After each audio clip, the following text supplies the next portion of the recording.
Welcome to Wristhunt again. Thank you for watching my video. Before I start today's video proper, I would like to thank everyone who messaged me regarding the two-tone Rolex with their questions and also asking what they should do for their next purchase. So today I'll be talking about a watch that has existed for a while but hasn't really been as important till now, and it is one of the Rolex's most iconic watches, and you're going to be surprised because this watch has been going up in value recently because of how versatile it is and how amazing this thing is. I haven't actually got my hands on it for quite a while, but I finally decided to pull the trigger on this because I don't think it's going to be easy to get anymore after this, and it's really going to be something that I would regret if I don't have in my collection. So today I am going to be unboxing our Rolex Explorer 1. So the Rolex Explorer 1 comes in our typical Rolex box with the triple box, they call it. One is this white color sleeve right here. The second one is the outer box, and as you can see, everything is made very sharp here. And inside here we have our green Rolex box, and here today we'll be showing you the Rolex Explorer 1. What a beautiful timepiece. So before I get into talking about this piece right here and telling you all about the specs and everything, let's go through a little bit of history about the Rolex Explorer. The Rolex Explorer was actually something that was made in the year 1953, which was back then it had the model number 1016, very famous because of the 369 dial, and it was the first watch to be worn up into Mount Everest. So that actually gave Rolex the iconic status, and back then a lot of watches were not waterproof. So the Rolex Explorer came with the screw down crown, and it actually had the oyster case, which was something that gave it that very tool feeling, and something that stood up to the activity, which was actually climbing up Mount Everest. And after that, in the 1980s, the 1016 was revamped to form the next model, which was the Rolex 14270, and the Rolex 14270 looked exactly like this, except for the fact that it was in a 36mm diameter. So that was one of the major differences between the 14270 and the current model that I'll be discussing today, which is 214270. Then after that, the 1980s model, the 14270, was revamped again, and slight changes there. The essence of the Rolex Explorer has never been tampered with.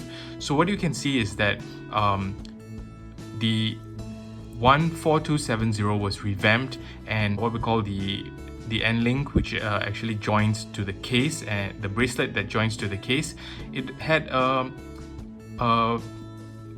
what you call it wasn't a solid end link, so it was a hollow end link. Yep. So a hollow end link, and at the same time, the 14270 had a movement of 3130, if I'm not wrong, and that was improved in the 114270, which had a solid end link, and it wasn't hollow anymore with that rattly sound that some people like and some people dislike. And that was actually the 114270, but still it was in the 36mm diameter. And back then in the 80s, 36mm, back then in the 90s, 36mm was still considered acceptable. And as time goes by, the sizes of watches kept increasing, and the modern day case, 36mm, would be too small for a guy to be wearing. Hence, Rolex in 2012 revamped this to the 214270, which came in a 39mm diameter. However, the first 214270 came with the 3, 6, and 9 numerals with gold filling, white gold filling, and it was not loomed. So that was one of the things that people, either disliked or liked, and that was when I first initially wanted to get my Explorer, but I didn't get it because I did not like the fact that all the indices were loomed except the 3, 6, and 9. The 3, 6, and 9 were gold filled. And on top of that, the hands, if you can see here, the minute and second hands, or I think more likely the second hand, the minute and second hand right here, they were a bit shorter in the previous version, and hence, they were given the nickname short hands. So those were some of the features that, wasn't really appealing to get the Rolex Explorer. However, Rolex learned this, and in 2016, if I'm not wrong, they revamped this with the loomed indexes, which was also what they had in the previous model, the 114270 in the 36 diameter. They revamped that and also made the hands longer, so now you can see the minute hand actually touches the indexes. So this is one of the features that really gave this a full look. And if you can think about it in another angle, this Rolex Explorer, the main reason why people would want to consider it is how simple the design is. It has been the same iconic design since its 1016 model in 1953 and has remained similar to its aesthetics, just changing in proportionality and changing in the movement, which now comes with the 3132 movement, upgraded with the parachrome hairspring, which gives it the anti-magnetic and improves the movement a lot more as compared to the older model. So I think subtle changes were made to the Explorer, but it still bears the same essence in this Rolex Explorer, which I find gives it a very iconic look. This is something that has been very underappreciated for a while now, because of the fact that if you look at the secondary market a few years ago, or maybe even just last year, 2019, you would see that these were going slightly below retail because it was one of the more available models as compared to the Rolex Submariners or Rolex GMTs or obviously the Daytonas. You can't get your hands on those. But this model has always been a little bit more available. But right now that has also been changing because next year is Rolex's 50th anniversary for the Explorer 2. So in 2021, they will be celebrating the Rolex Explorer 2's 50th birthday, and at that time, a lot of people are going to be wanting to get an Explorer for themselves, and if they can't get the Rolex Explorer 2, they're going to go for the Explorer 1. Right. Coming back to why this piece is so special at the same time in the Rolex lineup. The Rolex Explorer 1 here has, and this is I think one of the most important features, its dimensions. The dimension of 39mm, some may even say it's a little bit big, but if you think about it, right now, this is one of the perfect sized watches that Rolex has, because the newest released Oyster Perpetuals come in either 36 or 41mm, and I think 36 is still a bit too small, and 41mm is a bit too big. So Goldilocks. This is the perfect size Rolex that you can actually get, and right now it is the last standing 39mm watch that you can get. And let me tell you, the fitting on this one is amazing. I have a 6.5-inch wrist, and this sits really well, very tight, flush with no gap on this. So I think the fact that the proportionality is perfect for this one, this is going to be something that appreciates in value. And notwithstanding just looking at the value itself, the Explorer itself is an iconic piece. Similar to the Submariner, no other model, no other brand has the similar Explorer history. And down here you can see it says Explorer superlative chronometer. This is one of the things that gives this so much history. Also to note, does not shortchange you in any way when it comes to the sports professional line.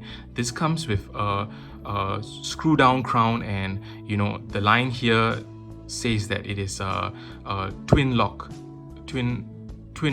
crown system. So that really gives it the waterproof that you need for all day usage. And this is the kind of watch that I will go so far as to say is the only watch you ever need. Getting to the technicalities of the watch, I want to emphasize that the Rolex Explorer is actually a professional series watch, and it doesn't shortchange you in any way because of the dressy look that it has. In fact, this has all the bells and whistles that come similar to the Submariner, except for the fact that you probably don't want to be going very deep diving with this. Actually, you can, because it has the twin lock crown system that actually watertights, and it can go up to 100 meters depth. So this watch in no way is is a soft watch. Okay, and it also has the blue parachrome hairspring, which gives it that shock absorbance, and it's made to be used. All right, and at the same time, this watch also has the flip lock system, similar to the Submariner. At the same time, as the previous review I made, this does not have the glide lock adjustment system to go, but it actually has a 5mm EasyLink extension which you can just push out, and you can see this. It gives you that extra 5mm if your wrist size expands. So, and you can always click it back into place if you don't need it anymore. So in no way is this gonna be shortchanging you. And at the same time, it has the beak and hook system, so there'll be a click here, and this is different from the Oyster Perpetual models, which does not have that spring system, I believe, or at least it doesn't have the double flip lock clasp system. So the Oyster Perpetuals are just one release system, whereas this has to give it more security, a double flip lock clasp system. So the only thing that would deter you from probably getting this Rolex Explorer right here is the fact that it has a 3, 6 and 9 numerals. I've had people who tell me that they don't really like the fact that it has numbers on it, and if that is the case, a good alternative to this actually would be the Oyster Perpetual. And unfortunately, the Oyster Perpetual in the 39mm has already been discontinued, and it has to be one of the best dress watches that I've worn, because the Oyster Perpetual 39 in white, which I owned, was actually recently discontinued. It lasted for 2 years.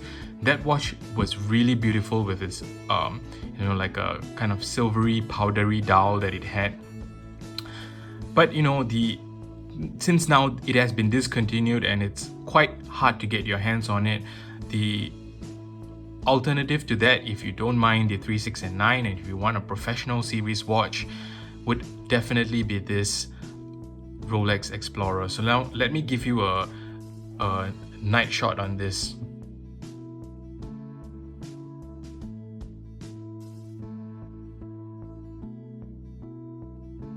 So the Rolex Explorer has Chromolite lume. So at night, this would actually have a blue color to the hands, indexes, as well as the 369 numerals. So it would definitely be legible at night. If you're in a movie theater and you want to tell the time, it would easily be able to give you that time. And that is perfectly because of the design of the Explorer. It was meant to be such a tool watch, and if you're climbing, hiking, it's supposed to be something that's very legible even in dark places that you go, and that is the beauty of the Explorer right here. So thank you all for watching this video, and let me know your comments and how you feel about this Rolex Explorer. I think that if you're on the fence and you're trying to think whether you should skip this watch or get it, I would suggest seriously considering this watch, because I don't think Rolex is going to backpedal on their decision to go 41 millimeters. And so my prediction or guess is that the next Explorer one would come in a 41 millimeter dimension. I don't think they will go back to 36. So most likely this would be, upped to a 41 millimeter to be in sync with all of their Oyster Perpetual line, and also their Datejust line, which has also been made into 41 millimeter. And I do believe that 39 millimeter is the sweet spot in watches. If you have a smaller wrist, 6 inches or below, then I would seriously suggest going for the Oyster Perpetual instead, and 36 millimeter. It would be so much more comfortable. But 41 wouldn't be so much more bigger, but it would really be a difference if you've been used to the 39 millimeter dimension. So if you're on the fence right now, go grab this. Alright, thank you very much for watching my video, and happy holidays and happy new year.